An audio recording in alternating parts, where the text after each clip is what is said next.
How do we know where our resources are, our gifts, our talents, our abilities, and our strengths? And how do we honestly know where we are not necessarily well suited to do certain things or express certain things or in certain ways? Strengths and weaknesses. Sometimes this is referred to. Well, the primary tool that we use here is self-awareness or self-observation or self-inquiry. This state of witnessing, observing, looking, studying, listening, feeling into who and how we are in given situations. So I invite you to consider those moments in life where you feel things have gone really well. You feel good, you feel calm, content, joyful, grateful, in a state of celebration and appreciation and recognition of self and other.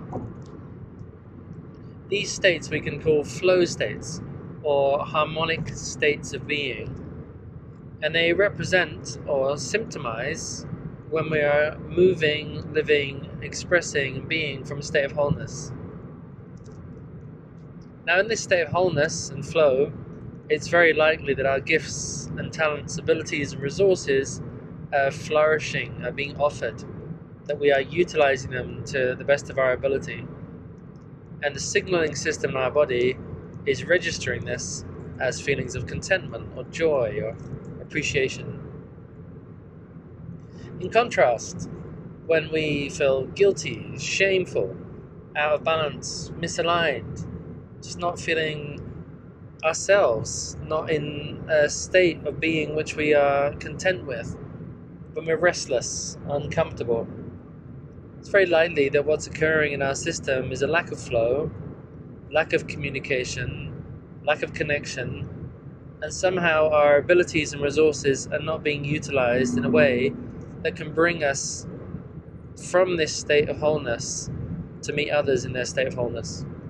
And again, it's symptomized by all these symptoms of unrest and dissatisfaction. These are pretty good clues, the symptomization through our feelings and emotions of how we are being in the world, how we're expressing, how we're relating, how we're creating.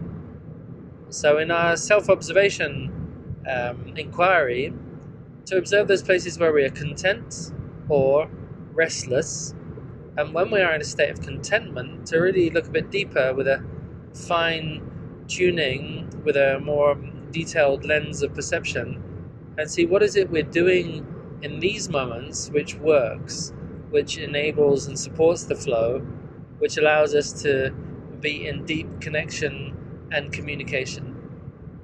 And in contrast, in those moments where we're feeling restless and dissatisfied, also notice what we're not doing or what we are doing which is causing this state of unrest in our system. It's important also to know what is not working, because then we can clarify through the contrast how to stay on track with what we know does work.